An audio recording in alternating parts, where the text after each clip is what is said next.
Hi, I'm Tom Woods, and you're listening to the Libertarian Christian Podcast. Welcome to the show that gets Christians thinking about faith and politics. Get ready to challenge the status quo, expand your imagination, and tackle controversy head on. Let's stand together at the intersection of faith and freedom. It's time for the Libertarian Christian Podcast. Welcome to another episode of the Libertarian Christian Podcast, a project of the Libertarian Christian Institute. I am your host, Doug Stewart, and I am excited to have a conversation with somebody today who is a special guest. I've been wanting to have him on for quite a while, and we arranged two interviews, and this one's going to be about Jesus Politics, which is the series that he has done on his own podcast. And then he's got a book coming out, which we'll get to in a few months. So I've actually booked this guy twice before we even recorded the first one. This is great. But the guest that I'm talking about here is Kurt Willems, who is a guy who thinks theologically about politics very similar to my own. And I wanted to have a really fruitful dialogue and to talk about those areas of agreement and maybe even talk about those areas of disagreement because we don't always align. So let me tell you who Kurt Willems is. He's a pastor, church planner, writer, and the host of the Theology Curator podcast. He has an MDiv degree from Fresno Pacific Biblical Seminary and an MA in Comparative Religion from the University of Washington. He and his wife, Lauren, they have 2 daughters, and they reside in Seattle, Washington. Kurt, thanks for joining us. Hey, what a pleasure. And what an intro. Hey, this is, I'm super excited. So, yeah, glad to do it. Yeah, well, I've been, listening to your podcast for a while, and I don't know if you wouldn't remember this because you were the one serving a crowd, but you actually served me and my wife communion at this church in Carlisle when we were in attendance, and like Greg Boyd and Brian Zond and Brooksy Cavey, I forget his last name. Brooksy is what I know him as. And you were the person who we were in your line because we were in your side of the auditorium, and you served me communion at one point in the past. So we've actually met in person very briefly.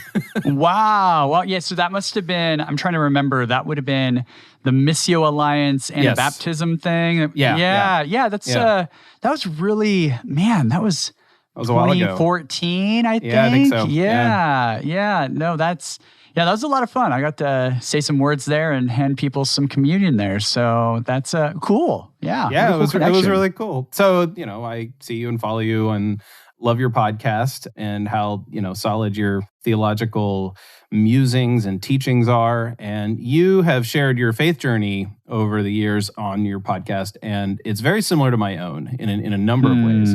And I have gone from sort of pretty conservative Baptist, and now it's kind of hard to describe because I'm I'm kind of Anabaptist. I'm kind of like Tom Wright Episcopal in some ways, and I admire these other things. And so you and I overlap a lot. But we're going to talk politics a little bit today, which is good because I don't know, did you finish your Jesus Politics series?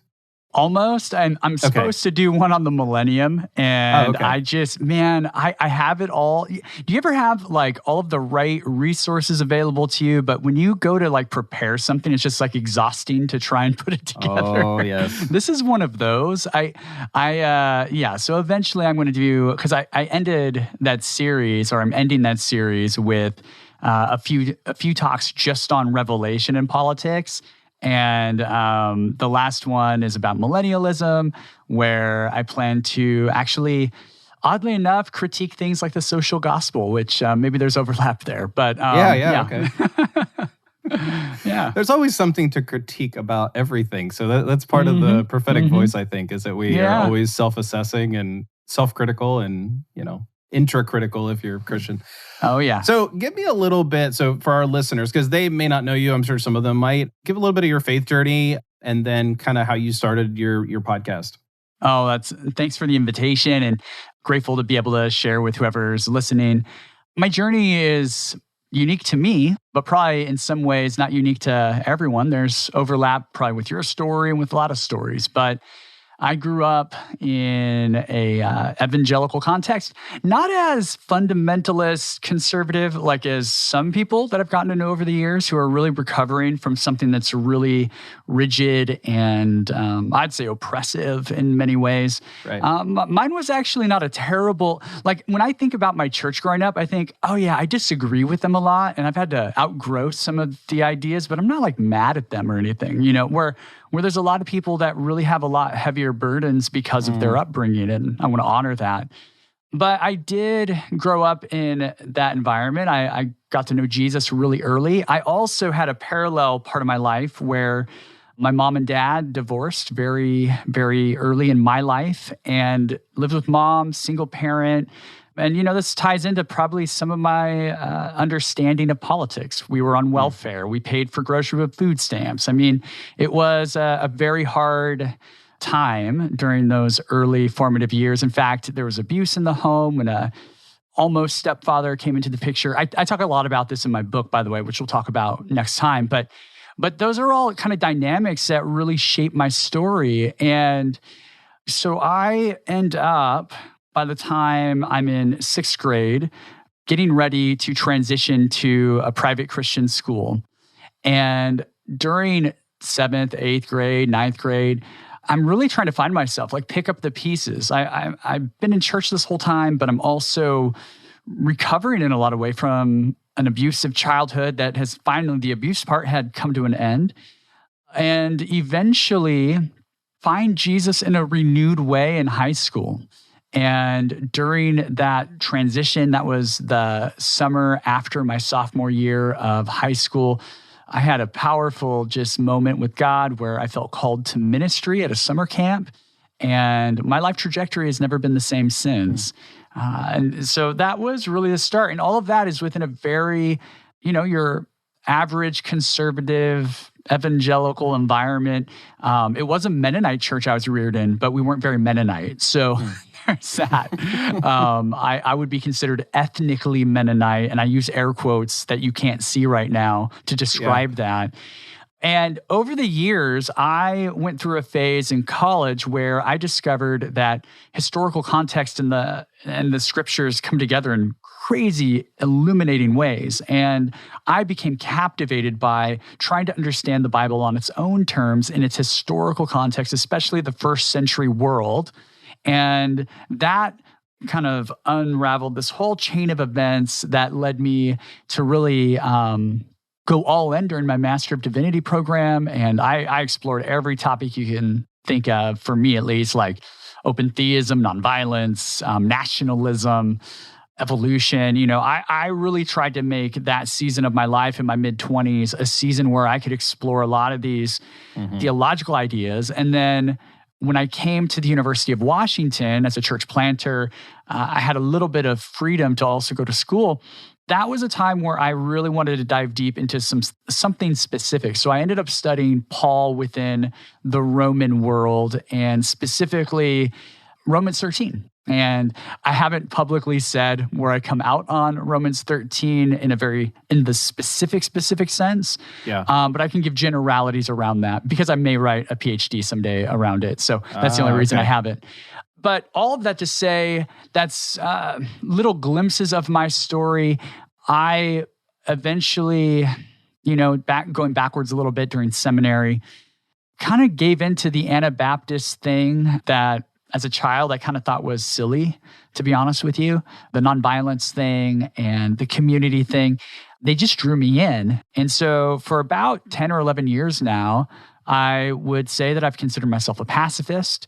I've considered myself someone who's really committed to discipleship and, what does it look like to follow Jesus through the lens of the Sermon on the Mount, et cetera. And what else I would add to that is I too share some of those other threads. N.T. Wright's work has been super influential, and the work of many others. So I'm an Anabaptist plus, I kind of say. I'm honestly not even too worried about a church's view of baptism, and I guess it makes me a bad Anabaptist. But at the end of the day, I want to be part of something that is stepping into the kingdom of God, both in its personal, formative ways and also its social ways. And so that's been a little bit of a sketch of where I'm coming from and what I've been up to. Yeah. Well, and one of those ways in which you minister to people is through your podcast. Yeah. So now, maybe I'm wrong about this. Did you do a second podcast or did you rebrand the original? Yeah, podcast? So it certainly could be confusing. So there's a couple of things I've done. So I started with a podcast called the Paulcast, and I spent the first 3 or so years only talking about things at least related to Paul and Pauline studies, whether they were pastoral or academic. A lot of it was academic.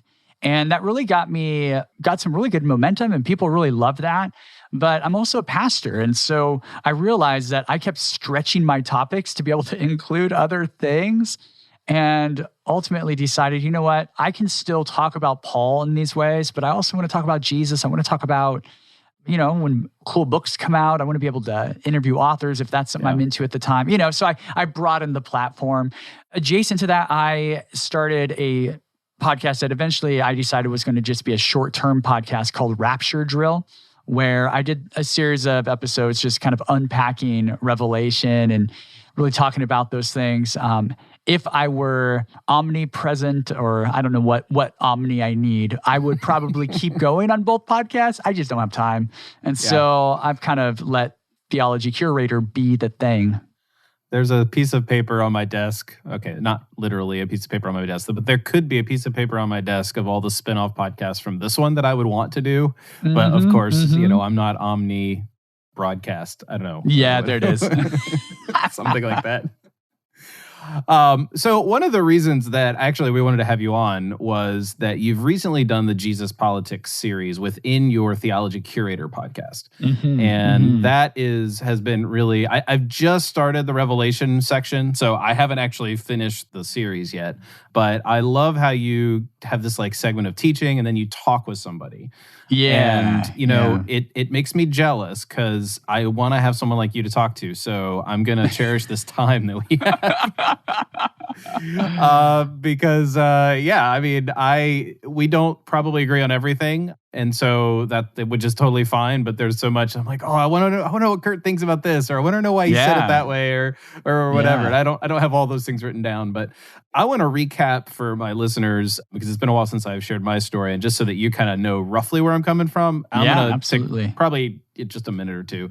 I was very similar to you in my 20s.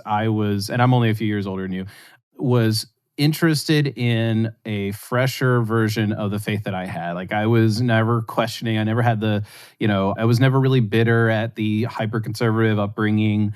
I didn't have any trauma in my life or anything like that. But I was just kind of like, my faith needed to be kind of renewed in a certain way. And it in part came across through people like N.T. Wright. Reading some of the books like Surprised by Hope was a major turning point for me. My wife and I listened to this is actually, this is about right in the same storyline here. We listened on our drive to our honeymoon destination. We listened to Greg Boyd's sermons on the myth of cross and a sword, which became Myth of a Christian Nation. Like that's what we listened to. That was how like geeky I was back then. And so those kinds of things were very pivotal for me. And I started kind of swinging what most people kind of call left-leaning. And when it came to the social issues, it was like, something doesn't feel right. And I'm like, there's got to be some sort of like extra theological study that I need to kind of learn or to kind of understand, whether it's sociology or anthropology and what really happened was I kind of started studying economics because I was kind of like, well, okay, if we're going to redistribute wealth or if we're going to have this sort of tax policy or raise the minimum wage or what these things, these are economic questions. Yeah. And so I started looking into that a bit. And that led me to really where I am today. But what was eye-opening for me was that while I was in seminary, I was becoming more and more interested, and I say this sort of embarrassingly, a little bit interested in the plight of the poor from a more like broad global systems, not personal, like, hey, how are the poor people doing, 5 miles away from me? But like, how can we as a society sort of solve the problem of poverty or something like that, right? It was more of a higher level type of thing. And so my concern for the poor was a little bit non-personal, more statistical. And one of the things that I learned while sort of having that burden of like, wow, Christians really need to think about what goes on in this world as well as our like sort of inner spiritual world. And on the other hand, I was like, holy cow, the government really oppresses people on the margins through things like criminal justice that we're now seeing. This is over 10 years ago now. We're now seeing more criminal justice reform being kind of accepted. You have people on the right, people libertarians, people who like all aligning to like, our prison system is all screwed up. And other things like the Federal Reserve, how it privileges the ultra wealthy at the expense of people who are poor. and who are truly poor. So those kind of things converged for me, and I ended up a lot more in favor of free markets than I think you might be. And so we probably are handling our approaches to politics just a little bit differently, because you might say, here's a problem, and this is why I vote this way. And I might say, here's a problem, and here's why I don't vote in that race or whatever. So that's probably, I hope that sets the stage for you in terms of like kind of where I'm coming from. I would say if we dropped politics off the table, you and I probably have way more agreement than we do in politics. So absolutely. So that's cool. Yeah, no, it's interesting. I just to cut you off, I guess it feels very podcast hostish. Sorry, I'm not hosting your show. Oh no, you're good. I told you you're allowed to do this. Yeah. But I mean, I'm holding your book in my hand, Faith Seeking Freedom, and I read the whole thing, and I mean, we'll get into it, but it's like, dude, there's so much in here that I'm just like, right on. I agree. I mean, probably the Bible stuff especially, but even some of the principles and motivations behind what we'll talk about, I'm like, there are some space. And I'll go this far to set the table too from my end to say, I prefer this vision, your version of libertarianism, much more to the Trumpism I'm seeing and some of the muddy waters of the kind of conservatism that doesn't feel that conservative in the right way anymore. Right. And so there is, I think, quite a bit of overlap. So this is fun. All right, cool.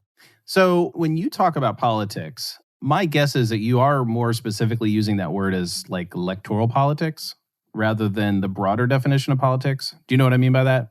I do. Yeah. No. Yeah. I'm very practical when it comes to politics, partially because I'm not political theory. It's not a zone that I have lived in very much. And so the truth be told, I'm coming into this with a lot less tools in my belt, so to speak. And so for me, when I'm saying politics generally, I'm thinking of my context. Yeah. Okay. So you've probably seen that meme where it has the husband at the computer telling his wife he's going to be late to bed because someone's wrong on the internet. Okay. That's awesome. So there's something that kind of gets me into that mode, and I'm pretty sure it might get you into that mode, is when you hear someone say Jesus wasn't political. Yep. So I want to hear from you, like, why was Jesus not apolitical? Yeah. I know I used a double negative on purpose. No, I love it.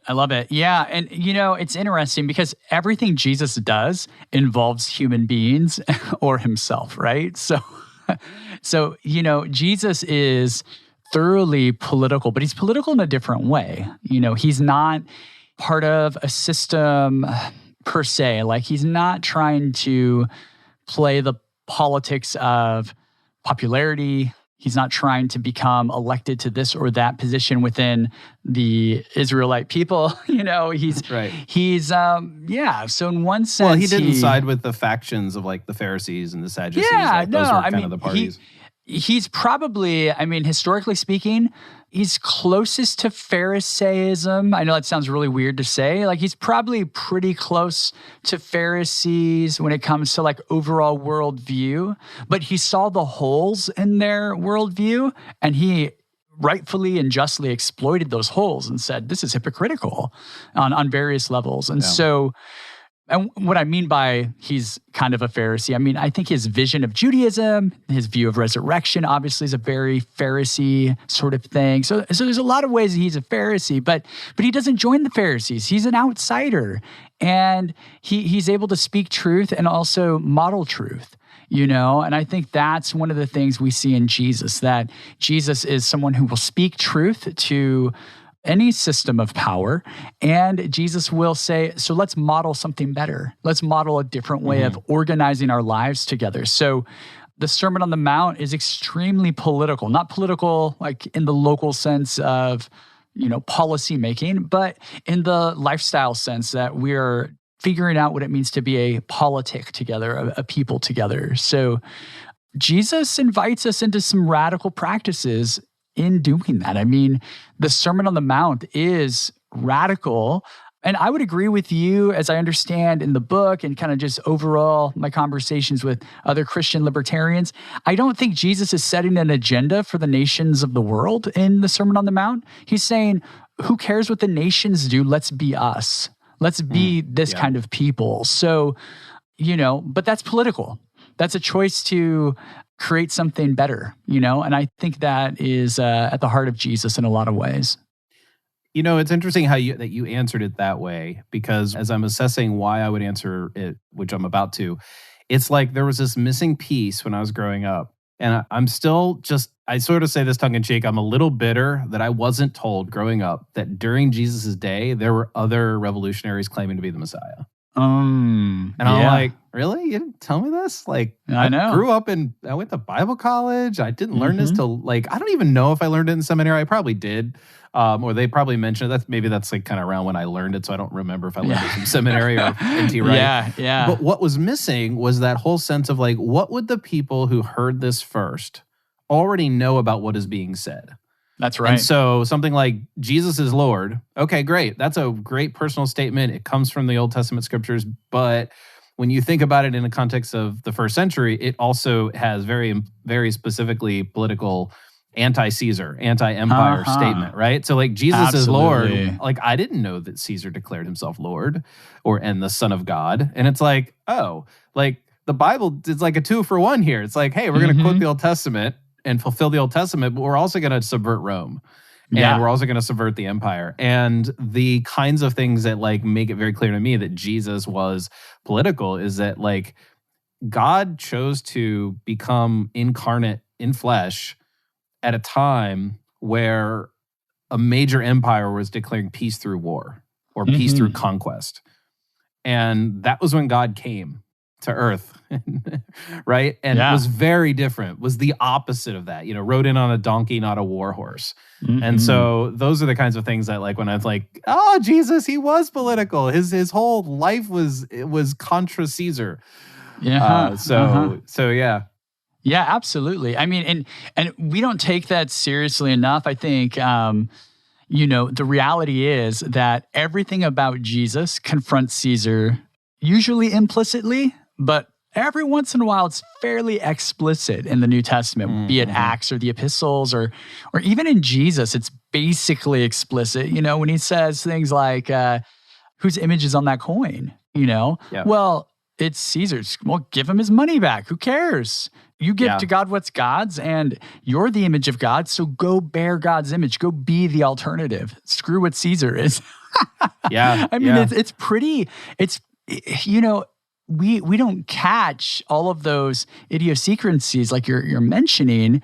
And it's kind of like, no wonder the guy gets executed by the time he's like 33 years old. Like, he's doing some things.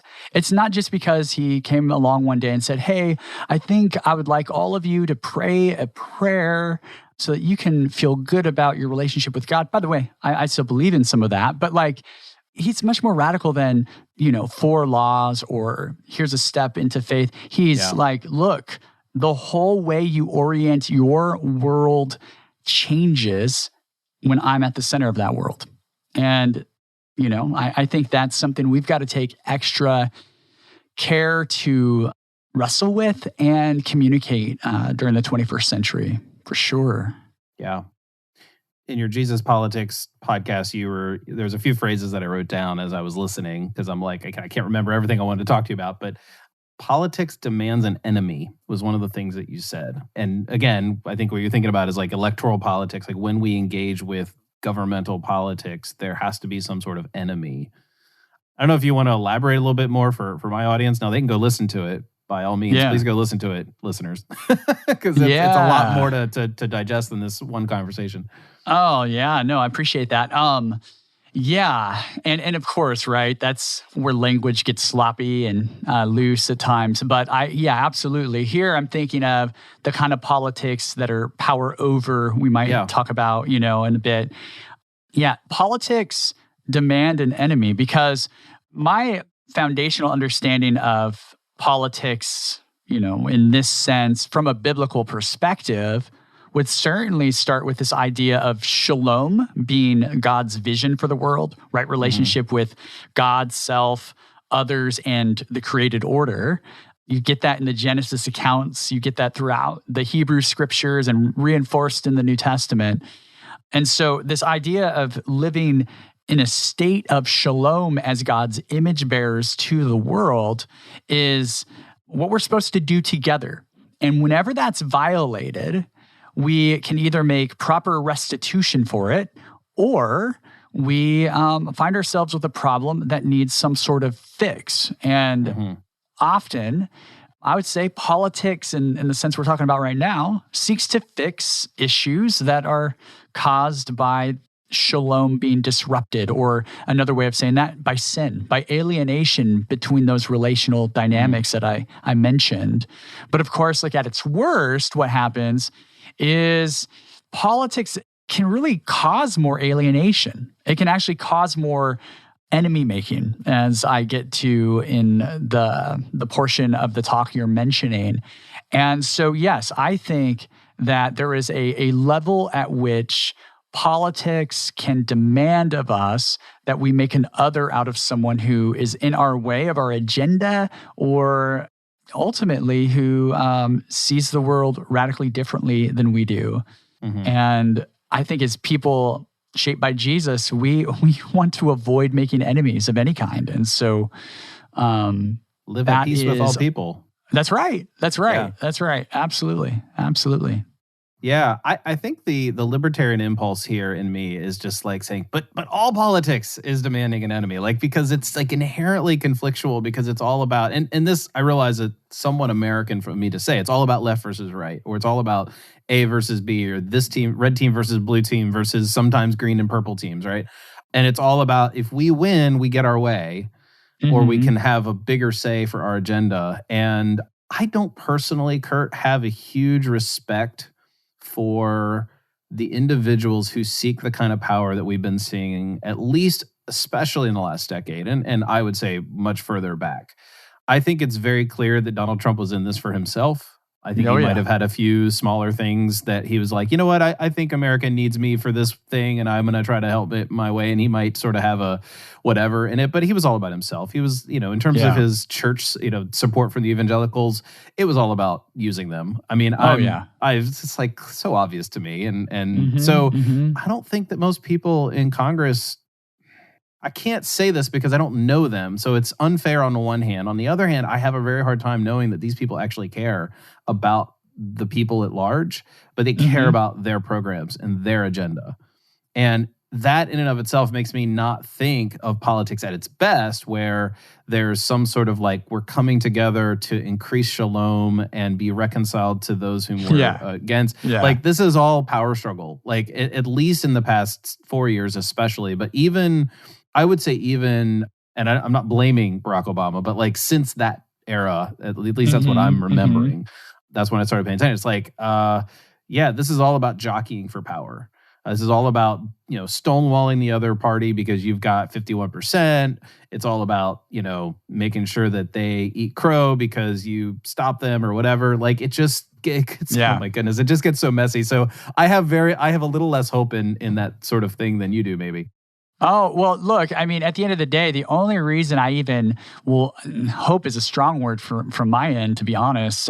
Damage control is the best I can say, where I think you and I might disagree on damage control methods. Like, I think it's a bunch of crap. I mean, that's the thing. Like, I don't, I have zero interest in, lobbying for this candidate against that candidate, sure. All of that kind of stuff. Because I do agree, at least in general, with your assessment that most of it is jockeying for power, and I'm very uncomfortable with that. I have yet to find a candidate that embodies all of my core values, to be honest with you. I've not met one. So, I don't put my hope in whatever the political philosophy in front of me is. That said, I do deeply care about damage control, and that's where it gets messy, I think. Yeah.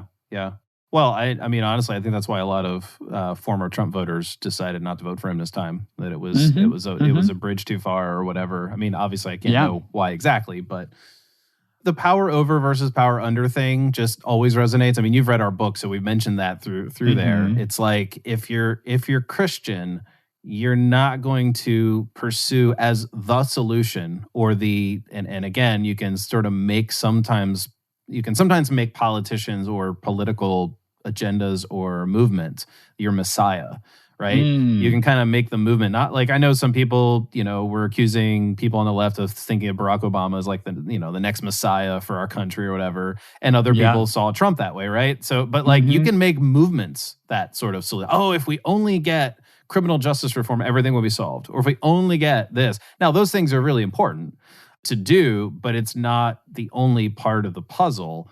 There is that, like, I love what you talked about in your series with shalom. It's like, there is shalom to be pursuing here. It isn't just, non-violence in and of itself. Like the wholeness of relationships. And I think that, honestly, one of the things I thought of this week with respect to the concept of divorce, I don't know if you've heard this before. It might have been like Richard Beck who said this, who said something like, one of the key attitudes of people who are going to probably divorce is that they have contempt for one another.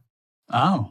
It's not that they don't like one another. It's not that they're frustrated. It's not that they are disappointed, but it's contempt. As soon as you cross that line into you have some little bit of contempt for your spouse, you're probably on the other side of that reconciliation divide. And I sort of feel that way with our country. Yeah. And, on the one hand, that's lamentable. On the other hand, there's nothing inherently sacred about 50 states and whatever province, whatever extra things we have going on like Puerto Rico. But it is lamentable to be a Christian and look at so much division, and also to see your brothers and sisters in Christ be somewhat part of it. I have a lot that I'm lamenting in my own private prayer. I think there's a lot of, just thinking about the church, a lot of reputation damage that we're going to have to really deal with when it comes to, hoping to see God's message being received by the next generation. Because what younger people are seeing is hypocrisy and talking around rhetoric that is just anti-Christian, whether you lean left or right. Like, it's just anti-Christian, what we've heard out of the White House for the last 4 years. And to give your voters some context, I voted for George W. Bush. I had a Bush 04 sticker on my car. The first year, I think that was the first time I could vote. I'm pretty sure. Yeah, that was me too. Yeah. Oh, no, wait. I was able to vote in the 2000 election. Yeah. So I was a junior during that election, so in high school. So I was all in on the Republican kind of conservative principles thing, And it was a social justice thing that moved me towards saying, you know what? Like, I'm against abortion, but I feel like there's some progressive policies that may be helpful. And so I voted for Barack Obama, not as a, yay, he's my guy, as much as better of two options at that point. And then the following election, and this is kind of more my point, I actually didn't vote at all. And my reasoning was that I could no longer justify Barack Obama as being pro-life enough when I was trying to weigh out that kind of the scales, so to speak, of what I thought of, you help poor folks, there's less abortions, however you might slice that is fine. Yeah, right. But that was my logic at the time. Well, when you're bombing people with drones without any sort of discrimination, I finally was just like, I can't do this. And I like the guy. I think he's a good dude. He seems commendable in a lot of ways, It's but funny I'm like, that... Yeah. What's funny about your story is that I actually, if I were to go back, so it was 2008, right? So that was his first candidacy. Yeah. So in 2012, I remember telling people, because at that point I had become anti-war by then. Between Obama getting elected, it wasn't because of Obama, it was just because I was learning, more politics, more economics, more reading my Bible, being more consistent. I was anti-war then. Yeah, and I thought, oh my goodness, if I were anti-war 4 years ago, I would have voted for Barack Obama because he made all kinds of promises in that direction. But he did not deliver. Right. And I'm like, okay, well, so anyway, it's just funny that's kind of that's why you didn't vote for him the second time. And that was sort of my realization, even though I didn't vote for him the first time either. But yeah, absolutely. And I was, there's nuances in that, Sure. I lived in California, so what does my vote matter? Some of that. But at the end of the day, people often say, how come you haven't been more critical of this now, when it comes to borders or anything militaristic? And I've often pointed back and said, no, actually, like, when I'm at least aware of something, I'll be critical of it if I have to be. I also want to celebrate what's good, but So it's a mess. I mean, honestly, it's why a do mess. people always want you to always have something to say vocally, like at all times? It's like, where were you when Obama was doing? I'm like, well, I didn't say anything. I didn't write a blog about it, but like I was still against it. Yeah, no. It's as much as social media makes podcasting, for instance, possible, and for me and well, for you as well, like writing books and getting word out and these things. Man, it is toxic, and that's a whole nother podcast. But it is not helping our situation when it comes to our political conversation and hospitality towards difference and these sorts of things. Yeah. So I'm sure our listeners are like, okay, when are they going to start disagreeing more? Maybe, I don't know. But I do want to make one more point here that I want to know if you noticed this too. So you and I are recording on the day before Inauguration Day of Joe Biden.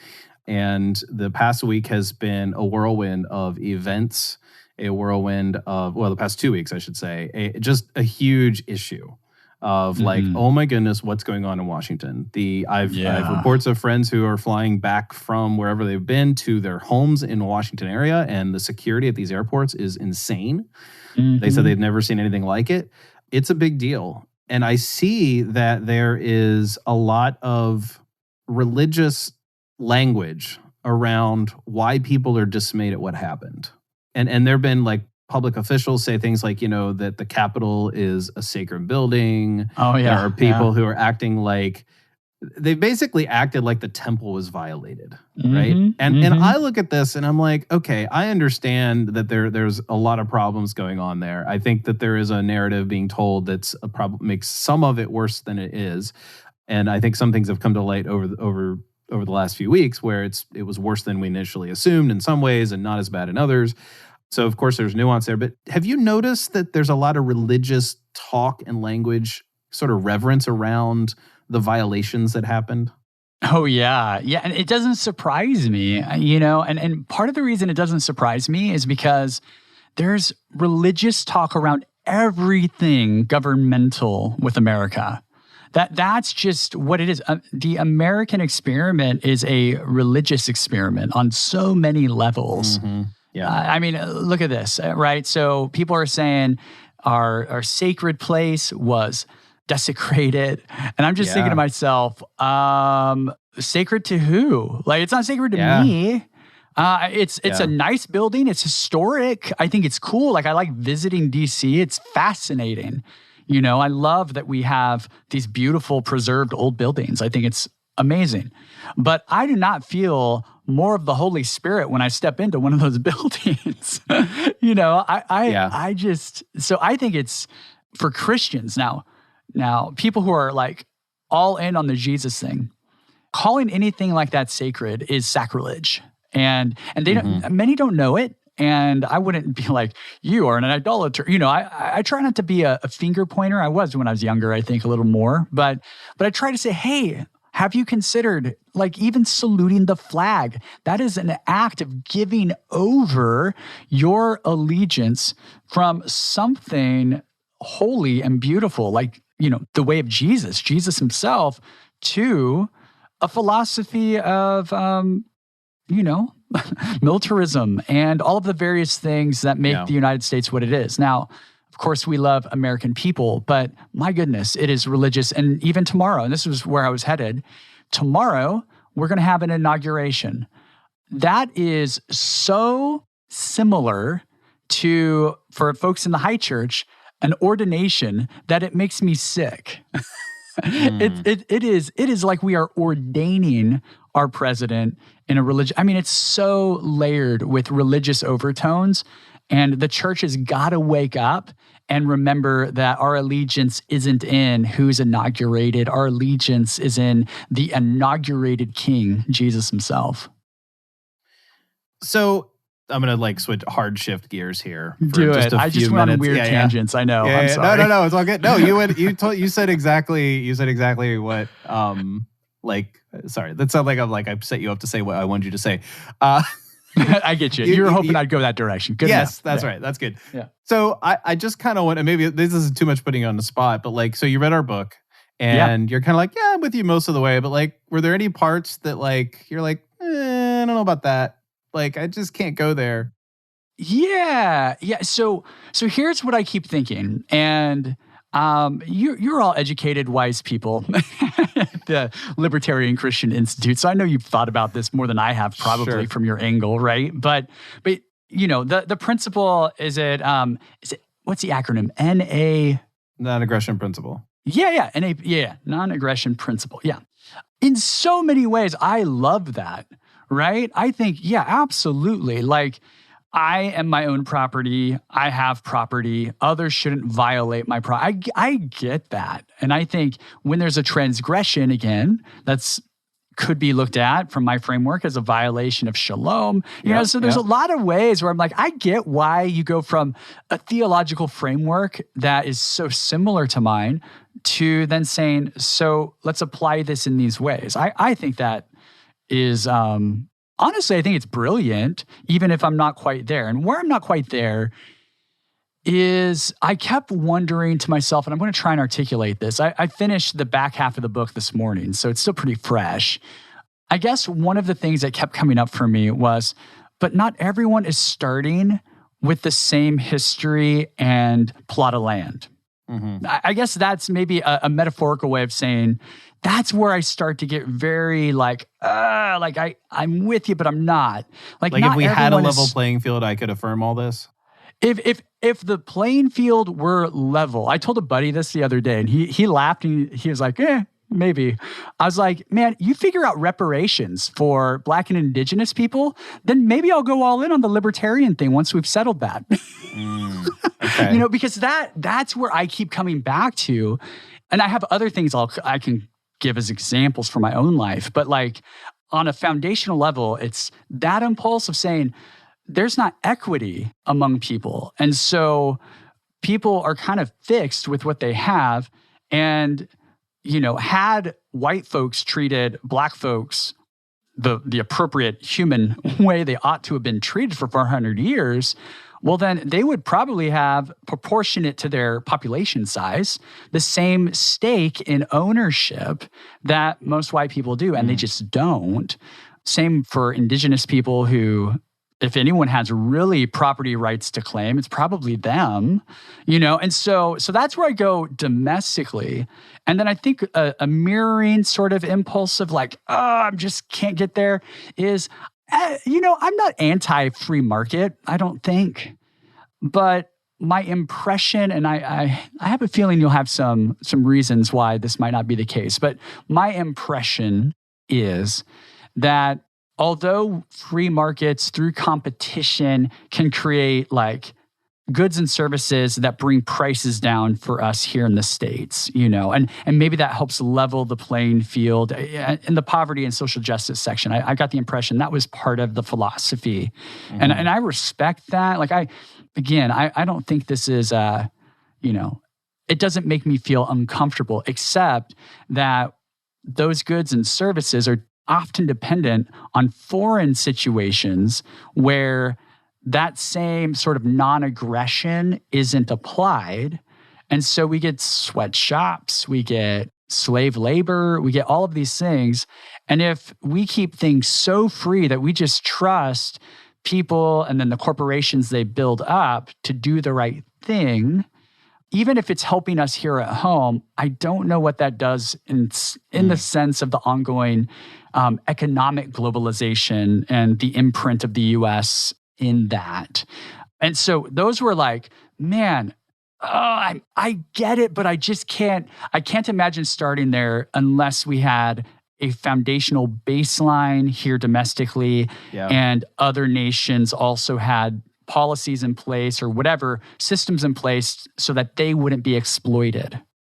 Yeah. Well, there's a number of things that come to mind, and I'm not like, I'll have to email you or provide resources on our page, but like, hey, here's kind of who I think has the better answer on this or whatever. But I will say this: the racial injustice and the first thing that you mentioned with like, we're not really on a level playing field. There's a history, especially in the United States.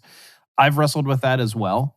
And what I've personally come to is something very similar to honestly, you might be the only person I've ever spoken to that might actually get the analogy without me trying to explain it in depth. And that is when we look at the Old Testament and we see laws that said eye for an eye, and we see that there is a trajectory in the Old Testament that says that goes away from violence. Okay, that you see God working slowly to bring us to Jesus, right? There's that sort of trajectory in the right direction. I sort of see the way in which, and I don't think it's been handled perfectly. I think there's been a lot of mistakes made after slavery was abolished in the United States, and the way that we went about it. I mean, I think most every other nation abolished slavery without a war.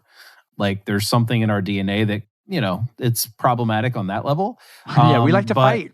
Oh gosh, I know. Michael Moore was right when he with the Columbine. I forget the name of the Bowling for Columbine. It's like, it's not really the guns. It's who we are, and we have to reckon with that. And I think that we are coming to a reckoning with that. My gut flinch reaction to, okay, fine, if I accept that we need to do some sort of either reparations or adjustment of some kind, if I accept that, the people who are wanting that are wanting more than just that.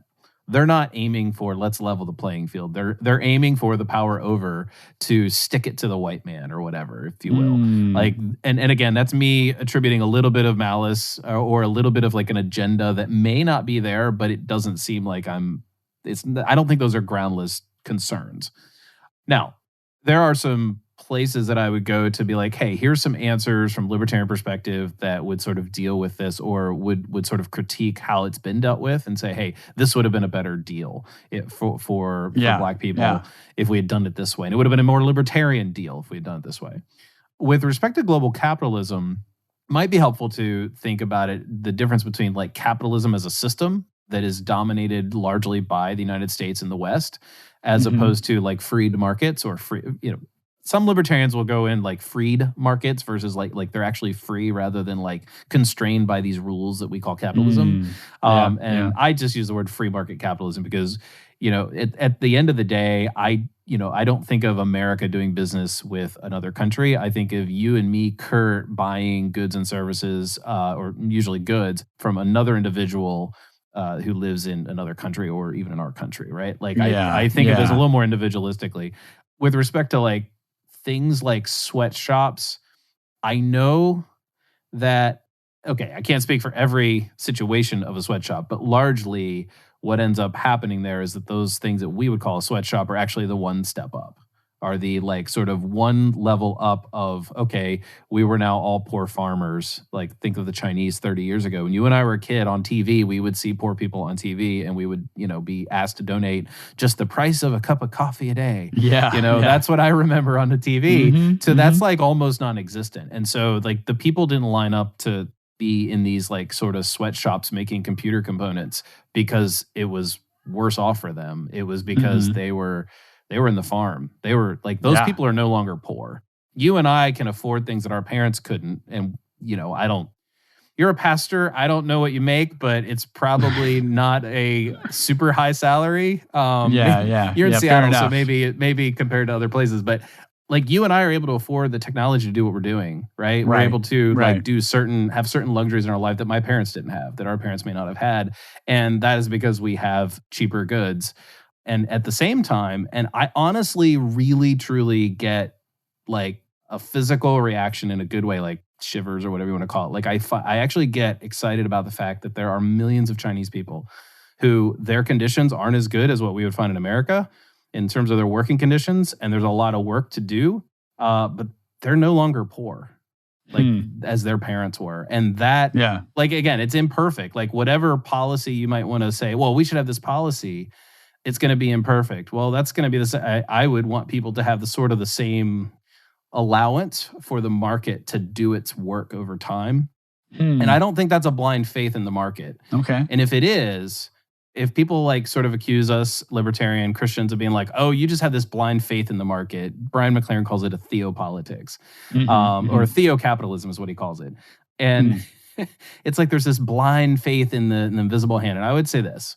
What more would you expect from like the God who arranges the universe toward the grain of love, as Brian Zahn would say. Like, what else would you expect when willing people are coming together, trading and creating wealth with one another by doing something for one another in exchange?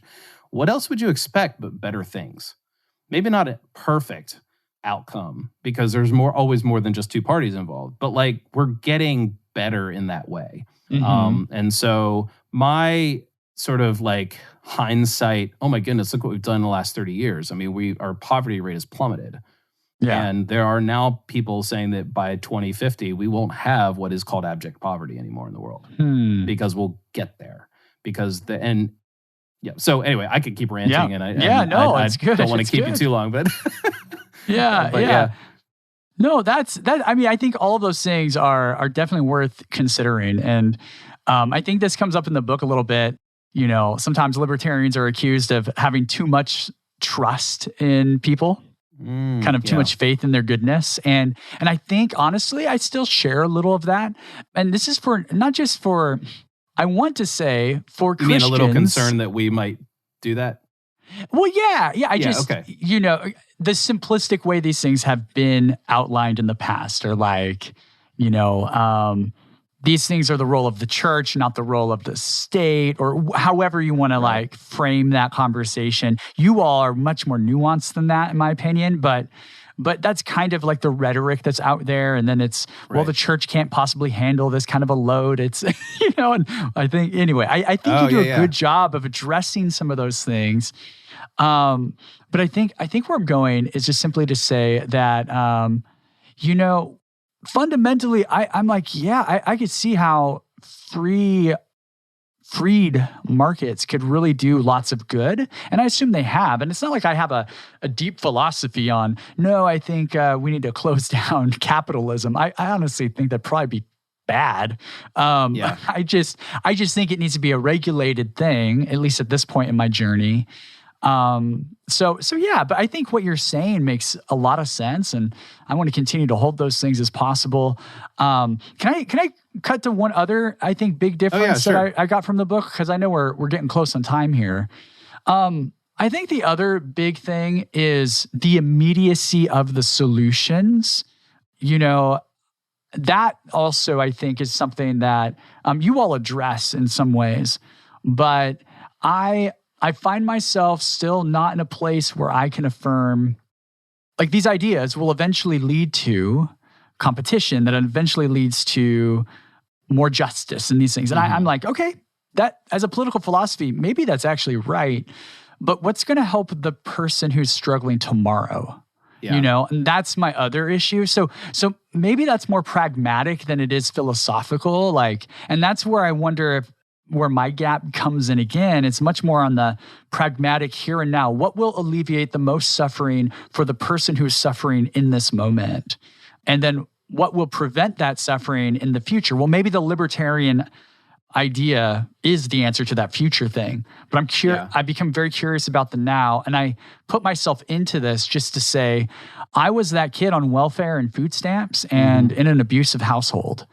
And I'll tell you what, without the safety net that came with that, the welfare in California, Section 8 housing, all that stuff, man, I am not the same human being. Yeah. I would have had a much darker childhood, a much more, and at best would have been pulled out of the home, but to where? At least I had some semblance of stability so that when the opportunities to pull up my bootstraps, which I eventually did get those opportunities, right? When those actually came, I had less trauma to unpack as a result so that I could be a productive, giving member of society as an adult and all of that. And so I guess there's some of those personal strings that I'm just like, man, the immediacy of the challenges, especially for children, and it's not easy. It's not easy. I totally get that. And in fact, it's one of the things that allows me to personally, I'm going to lose my libertarian Christian card here for a second. It's one of the reasons why I sometimes am like, all right, let's do that trade of like, let's have some sort of safety net for the truly destitute. And I've actually made this joke before. I don't think we put this in the book, but I made this joke about it. Look, if what you want is the government to make sure that no one is ever truly poor and that we have roads, I'm in. Yeah. Like, if that's really what the government's about, like just making sure that there's like that last safety net so that, Kurt as a boy doesn't go hungry and wonder what is going on with the people around him, that they don't support him in some sort of like camaraderie way, like whatever it is. Like, you can't say to the person who's on the street and struggling, you can't say the single mom who is struggling to feed her kids, like, look, if you just believe in capitalism, more free markets, like your kids are going to have better opportunities than you. Yeah. That's not very loving either. That may be true. It is true. I believe it's true. But that doesn't, you're right. The immediacy of it. And I think that's where like the practical, like, okay, what sort of compromises can we make now?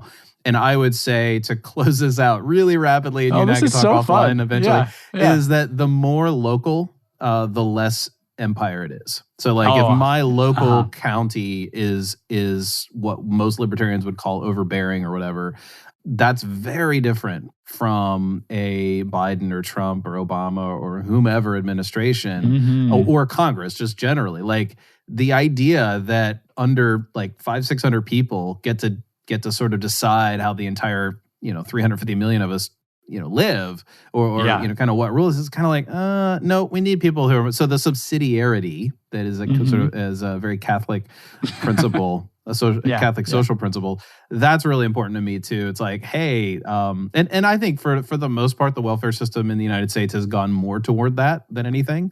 And I've learned a lot about the welfare system that was like, there were a lot of myths that I believed about it. So I'm not personally, and I think at the end of the day, when you're having a conversation with a heartfelt libertarian, they're going to say, okay, so for the short term, but eventually we have to get to the point where the only reason people are poor is because they've chosen to be, rather than just luck or bad luck, I should say, or whatever. So anyway, I'm going to give you a minute here to tell our listeners about your new book coming out, and then where can they find you online? Yeah, no, that's great. And by the way, I haven't told my dad yet that I was on this podcast, but I'm pretty sure he's going to be proud of me because he's a libertarian, pretty sure. So, oh man, that's great. So I'll send him this. He'll get a kick out of it. So yeah, I do have a few things you can check out online. Of course, my website is theologycurator.com. And there you can find links to my podcast and some of my articles. My newsletter is there, and that's definitely my home base beyond the podcast. So you can sign up for the newsletter. And then the book is called Echoing Hope: How the Humanity of Jesus Redeems Our Pain. And it's a book that looks at Jesus as the model for what it looks like to become fully human. And what that looks like in the raw realities of life. I share, like I alluded to earlier, I share a lot about my story. I wasn't planning on being as vulnerable and open with my story as I actually ended up being in the book, but yep, there, it's all there. So yay. Yeah, awesome. And it's going to be in the world on March 16th. But ultimately what I do is I spend the first part of the book framing the problem of evil and suffering and our pain. And then the rest of the book, from Jesus' birth to his resurrection, I frame out some of the things we learn from the life of Jesus and the teachings of Jesus that help us become more human in the way that he is human. So, and that can be freeing for folks who have experienced pain and suffering, which I'm pretty sure is all of us. Well, I am looking forward to reading it, and we're going to have you back on to talk about it. And thanks, Kurt, so much for an awesome conversation. I hope we do this again. Oh, absolutely. This was so fun. I really, really appreciate it. All right. Thanks. Thank you for listening to another episode of the Libertarian Christian Podcast. If you liked today's episode, we encourage you to rate us on Apple Podcasts to help expand our audience. If you want to reach out to us, email us at podcast@libertarianchristians.com. You can also reach us at LCI Official on Twitter. And of course, we are on Facebook and have an active group you are welcome to join. Thanks for listening, and we'll see you next time. The Libertarian Christian Podcast is a project of the Libertarian Christian Institute, a registered 501c3 nonprofit. If you'd like to find out more about LCI, visit us on the web at libertarianchristians.com. The voiceovers are by Matt Bellis and Catherine Williams. As of episode 115, our audio production is provided by Podsworth Media. Check them out at podsworth.com.